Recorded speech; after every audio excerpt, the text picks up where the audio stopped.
Welcome back. What I wanted to demonstrate today is a technique for making a light paint. So you can take a perfectly nice dark paint like the brown that we mixed.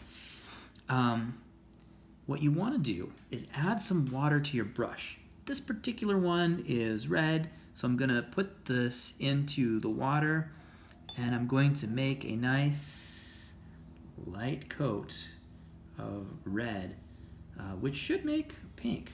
In fact, that might not even be light enough. I'll add some more water and this will give me a nice light red across the page. If I wanted a darker red than this, I could dip into the top of this red where the nice pigment is. That's going to give me a darker red. Or at the very bottom where the thickest, richest, darkest part of the pigment is going to give me the darkest red. You see that difference? That's going to give me that thick, dark red. All right, I'm going to take this mostly off my brush. And if I really want it to be super duper duper duper light, put it in the water, get this nice and wet, take most of the paint off by brushing the edges like this to get most of that paint off the brush. Get even a little bit more water like that. And look at this. This is going to be the faintest pink. It's almost no pink. In fact, I'll just grab a little red droplet here so we can make sure that there's any color here at all. That's how you get a faint color, is by adding water. So I'll show you with the brown. Now that we have this nice brown, I'm going to rinse my brush off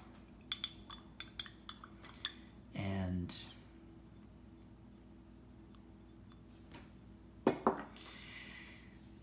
this brown right here is going to be a pretty dark brown, okay?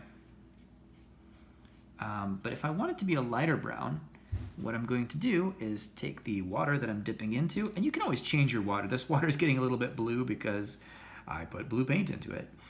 So I can always change the water, but it shouldn't matter. The water is colored that way because I'm going to take some of this water anyway, and I'm going to come in here and just dip one little dab of this brown paint, and I'm going to, that is my nice light brown. That is incredibly, incredibly, incredibly light. If I want it to be darker, I'll just come here and catch some more of this nicer, thicker brown, and I'll put that right next to it so you can see, hopefully, let me check the screen. Yeah, okay, good. And you can see this nicer, darker brown next to it. And if I want the brown to be even darker than that, if this is as thick of a brown as I've created, all I have to do is wait for this to dry. When it dries, I come back in and then I run my brown even darker along that edge or wherever it is. Right now, I don't expect this to dry in a few minutes. It's going to take a little bit of time to dry. So, yeah, let that paint dry. Work on some other portion of the painting if you can. If you can work on some other details.